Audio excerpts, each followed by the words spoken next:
राम राम किसान भाइयों, मैं आज आया हूँ महाराष्ट्र के बारामती ज़िले में। यहाँ इंडिया का बेस्ट भैंस और गाय का फार्म है जो हाई टेक चीज़ों से बना हुआ है। तो हम आपको दिखाएंगे और ये कैसे क्या इनका मैनेजमेंट कर रखा है, कैसे क्या मशीनों का वितरीकरण है, ऐसी तमाम चीज़ें दिखाएंगे। दूध कैसे निकालते हैं, ये एक हाई टेक फार्म है। तो हम आपको मिलाते हैं और उनके एक्सपर्ट से भी मिलाएंगे। तो आप चलते हैं।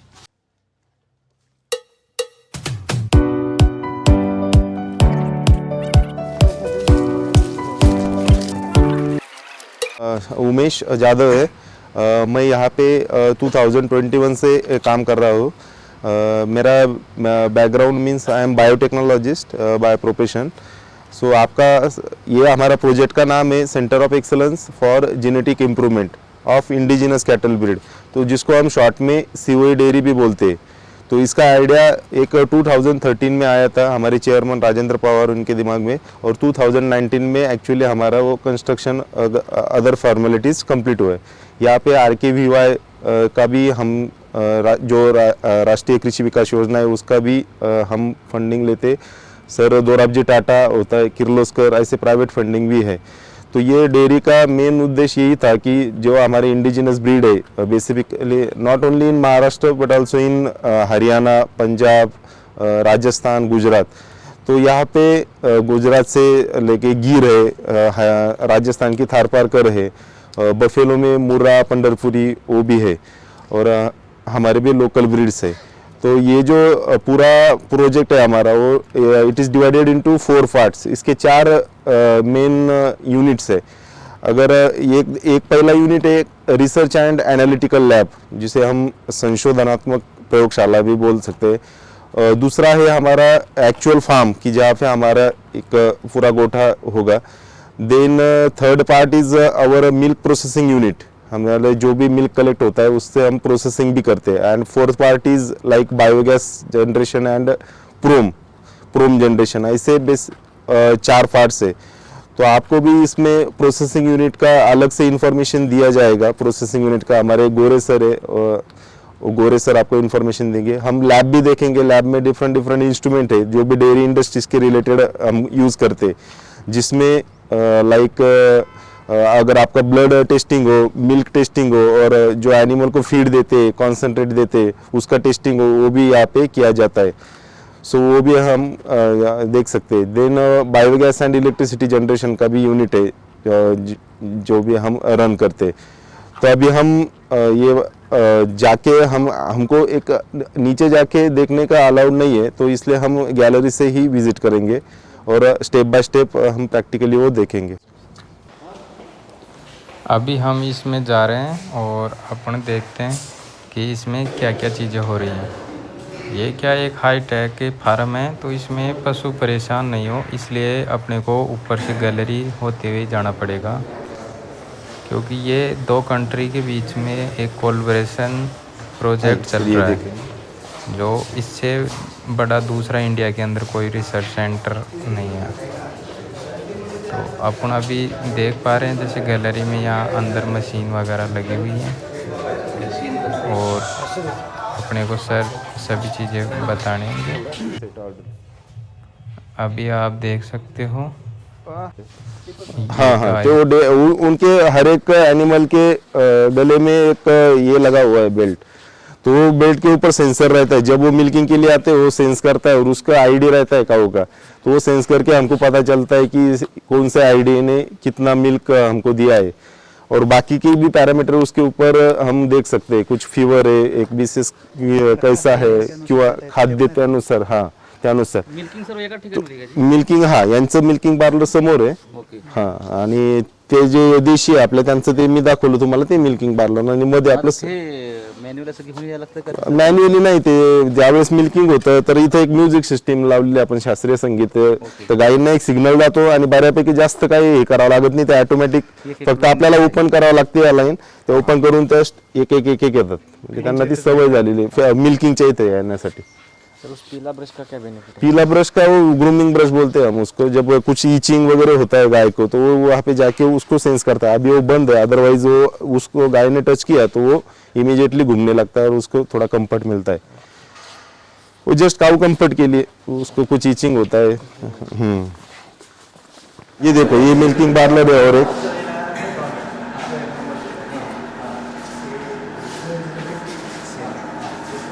ये डेमो के लिए रखे हैं सिर्फ, ये पूरे नहीं है, वो 50% आइसक्रीम का पैकेजिंग, घी का पैकेजिंग वो देख सकते हैं. आउटलेट इथं ॲग्रिकल्चर डेव्हलपमेंट ट्रस्टच्या कॉलेजला आहे सर, आपलं कॅनलवरती जे कॉलेज आहे ना शारदानगर, तिथं तुम्ही विकत पण घेऊ शकता. तुम्हाला जे थोड़ा लैंग्वेज प्रॉब्लम हो सकता है क्योंकि ये महाराष्ट्र में है तो ये महाराष्ट्र लैंग्वेज बोलते हैं, तो उसके लिए अपन सॉरी मांगते हैं. इकडे सा हा काय सर ही तर फिडिंगसाठी नाही, इथं कारण की एचएफला आहे ना फिडिंगसाठी नाही, तिकडे बघा तुम्ही बघितलं असेल तिथं आहे फिडिंगसाठी. कारण की आपले जे देशी गाई आहेत ते उलट जास्त म्हणजे त्यांना खायला पाहिजे ते करताचे. हा इथं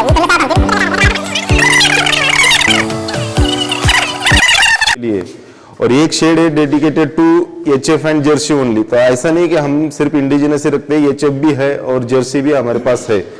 तो ये जो मिल्किंग पार्लर है, ऐसे 2 मिल्किंग पार्लर हमारे पास है.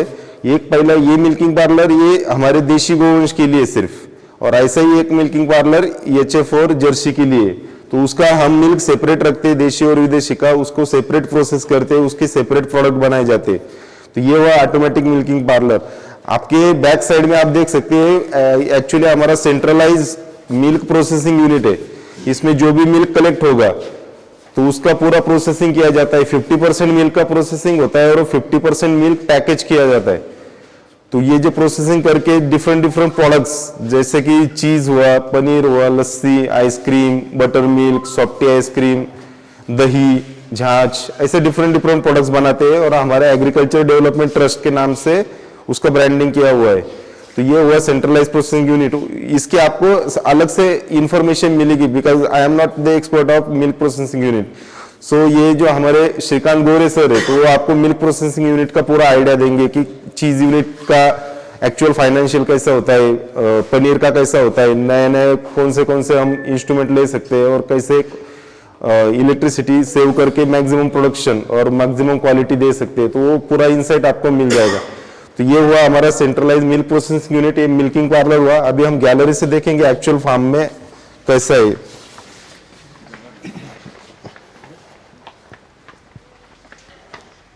तो ये हमारा देशी गोवंश के लिए पूरा शेड. तो इसमें अगर देखें तो 50% बफेलो है उधर और इस साइड पे मैक्सिमम गीर है और थारपारकर है. ये पूरा मुक्त संचार गोटा हम इसको बोलते हैं. कोई भी एनिमल को बांध के रखते नहीं है, जब चाहे वो खा सकते हैं, जब चाहे वो पानी पी सकते हैं. जब उसको जितनी भी फैसिलिटीज होगी, जितनी काऊ कंफर्ट के लिए लगती है वो सब फैसिलिटीज देने की हमने कोशिश की हुई है. ये हमारा सेंट्रल एक शेड है. ये जो न्यू बॉर्न बेबीज है कि न्यू बॉर्न हिपर्स है, एचएफ का हो, गिर का हो, सहवाल का हो, इसके लिए ये रिजर्व रखा हुआ है. और लास्ट में एक बीएमएफ का प्रोजेक्ट था ब्रीड मल्टीप्लिकेशन फार्म का, उनके अंदर वो शेड एक न्यूली कंस्ट्रक्टेड शेड है. पहले फिलहाल ये 3 ही शेड थे, अभी वो चौथा भी तैयार हो गया. और जो बायोगैस का यूनिट मैंने आपको बोला वो जो 4th शेड दिख रहा है उसके पीछे है बायोगैस का यूनिट. तो उधर जितनी भी स्लरी कलेक्ट होगी, जितना भी काउडंग कलेक्ट होगा वो सब एक लाइन में जाएगा. उसमें स्लरी सेपरेटर है, उधर जाएगा. देन उसकी स्लरी बनेगी और स्लरी से बायोगैस डाइजेस्टर में जाएगा और बायोगैस जनरेट होके वहाँ पे तो बड़े बड़े बलून्स है, वो बलून्स में बायोगैस फिल किया जाएगा और बायोगैस के ऊपर इलेक्ट्रिसिटी जनरेट होगी. और वही जो इलेक्ट्रिसिटी जनरेट होती है उसके ऊपर हम हमारा मिल्क प्रोसेसिंग यूनिट चलाते. और अभी हमने सोलर भी, मतलब जो जितना भी इलेक्ट्रिसिटी हम सेव कर सकते हैं उतना सेव करने की कोशिश कर रहे हैं. तो यहाँ पे आगे देख सकते हो ये पूरा एचएफ और जर्सी के लिए है. तो इसमें तो 80% एचएफ ही है. जर्सी हमारे पास सिर्फ 15 से 20 तक एनिमल है जर्सी के.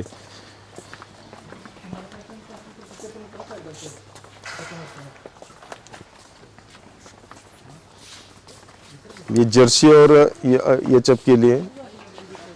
इसमें सिर्फ एक प्रोविजन ज्यादा है इस फार्म में, इसमें फॉगर सिस्टम लगा हुआ है क्योंकि ये जो एनिमल है जर्सी और एचएफ ये थोड़े हीट सेंसिटिव होते हैं. तो जो हमारे गिर सहवाल है वो सर्वाइव करते हैं जब थोड़ा टेम्परेचर भी बढ़ गया तो. पर ये जो एनिमल है इमीडिएटली अफेक्ट हो जाते हैं because they are originated in Netherlands, like they have cold temperature there. तो यहाँ पे अभी विंटर सीजन है तो फॉगर सिस्टम चालू नहीं करते, पर जब समर में टेम्परेचर इंक्रीज होता है तब हम फॉगर सिस्टम चालू करते। सर समर में दिन भर चालू रखते हैं क्या? दिन भर नहीं सर, दोपहर के टाइम में सुबह 9 बजे जब भी ये होगा ना तो 9 बजे से 4-5 बजे तक रखते और रात में बंद कर देते। वो जो स्लरी उसके लिए स्क्रैपर है, वो ट्रैक्टर से कलेक्ट करते डायरेक्टली, और इधर का है तो इधर 8 दिन में एक बार करते।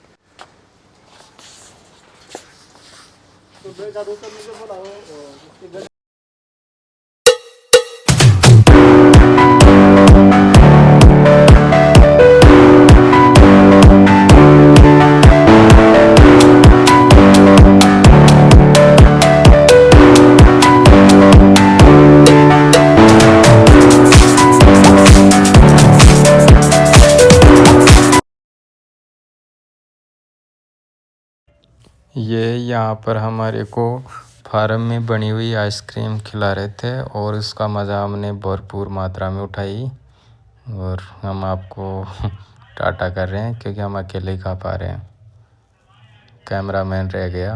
भारतीय संस्कृतीमध्ये गायीचं महत्त्व अधोरेखित केलं गेलं आहे। ऋग्वेद काळामध्ये किंवा आर्य संस्कृतीमध्ये तर गायीला अर्थव्यवस्थेचा कणा मानलं जात होतं। अगदी हडप्पाकालीन संस्कृतीतही याच्या पाऊलखुणा आढळतात।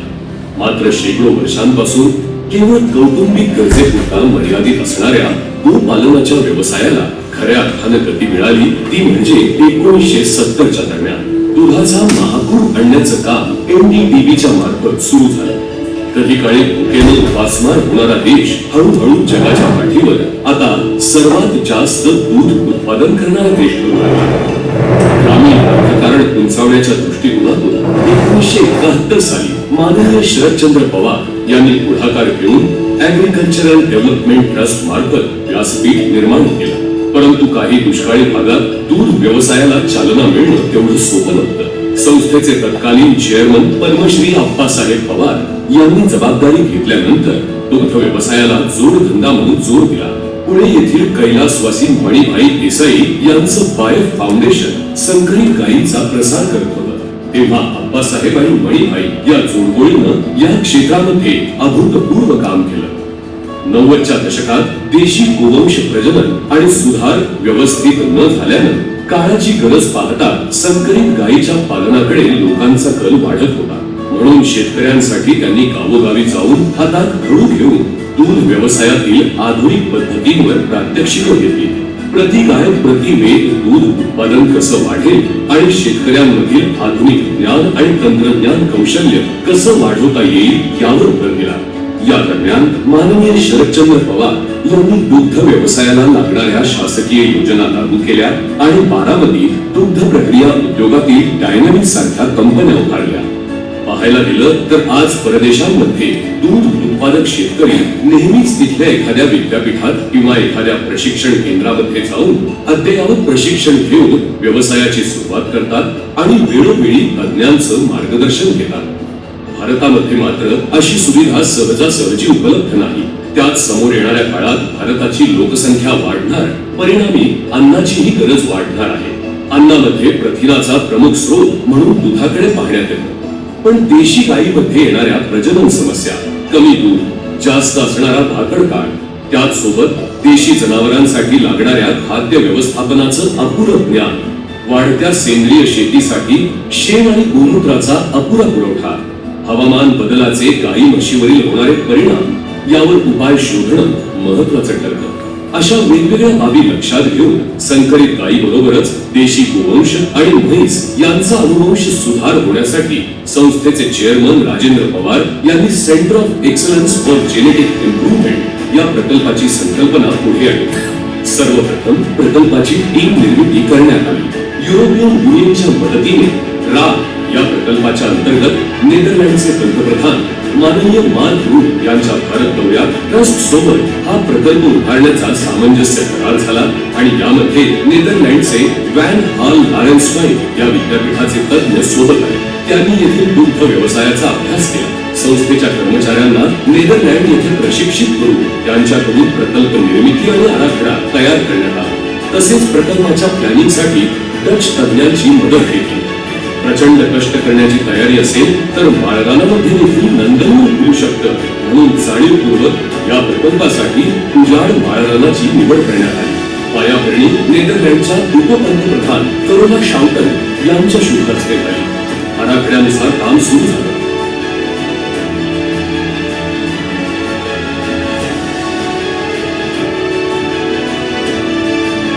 काम चालू असताना पावली पावली अनुभवाधारित मार्गदर्शनपर दिशा देण्याचं काम संस्थेचे चेअरमन राजेंद्र पवार यांनी केलं. नियोजनबद्ध पूर्णत्वासाठी जनावरांची उत्तम पारख असणारे संस्थेचे विश्वस्त माननीय रणजित पवार यांनी अगदी सुरुवातीपासूनच हिरिरीने सर्व कार्य पूर्तता केली. दूरदृष्टी असलेले संस्थेचे अध्यक्ष माननीय शरदचंद्र पवार यांचं वेळोवेळी मार्गदर्शन मिळालं. त्याचबरोबर भारत सरकारची राष्ट्रीय कृषी विकास योजना, सर मोरारजी टाटा ट्रस्ट आणि किर्लोस्कर यांचं आर्थिक पाठबळ मिळालं. माननीय प्रतापराव पवार, माननीय अजितदादा पवार आणि सुप्रियाताई सुळे यांचंही भरीव योगदान लाभल्यानं हा प्रकल्प मूर्त स्वरूपात आला.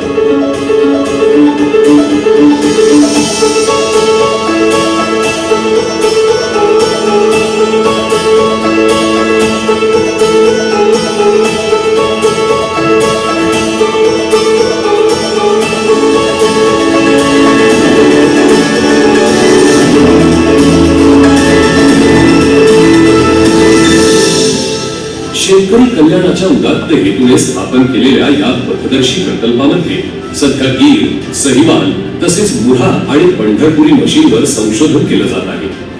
आधुनिक आणि किफायतशीर गोठा बांधणी, सुयोग्य चारा आणि खाद्य निर्मिती मार्गदर्शन, रोग प्रतिबंध आणि निदान तसेच जनावरांची रक्त आणि विविध स्त्राव तपासणी आणि त्यानुसार मार्गदर्शन, आधुनिक तंत्रज्ञानाचा वापर करून वासरांची जिनोमिक तपासणी आणि त्यानुसार त्यांची निवड, एम्ब्रियो ट्रान्सफर तंत्रज्ञान, चारा आणि खुराक देण्यासाठीचं केएमआर तंत्रज्ञान, दुग्ध प्रक्रिया उद्योगाबाबतचं अद्ययावत प्रशिक्षण यासोबतच कौशल्याधिष्ठित आणि अनुभव आधारित प्रशिक्षणाची सोय या संशोधन केंद्रामध्ये उपलब्ध करून देण्यात आली आहे.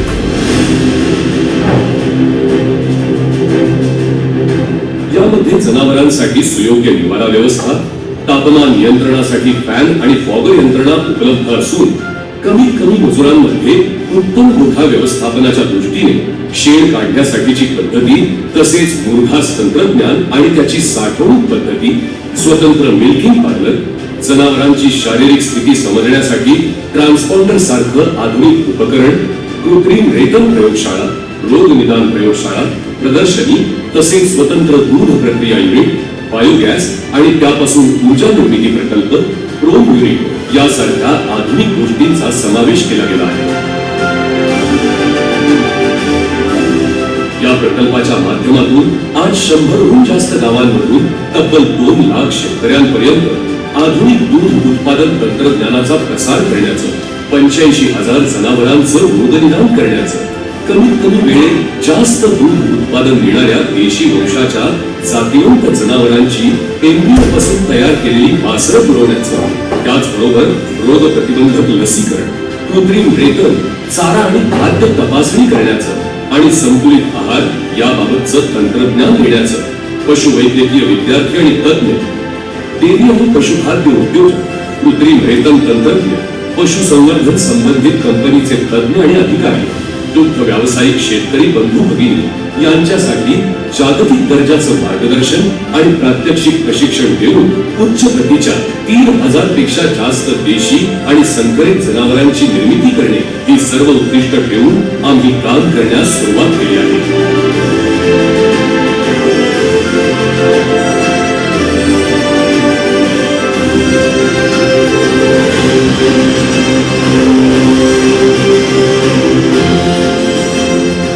यातून ग्रामीण भागांमध्ये शाश्वत दुग्ध गंगेच्या प्रवाहातून आर्थिक स्थैर्य आणि पर्यायाने सुजलाम भारताचं स्वप्न साकार होईल यासाठी आम्ही नेहमीच प्रयत्नशील आहोत.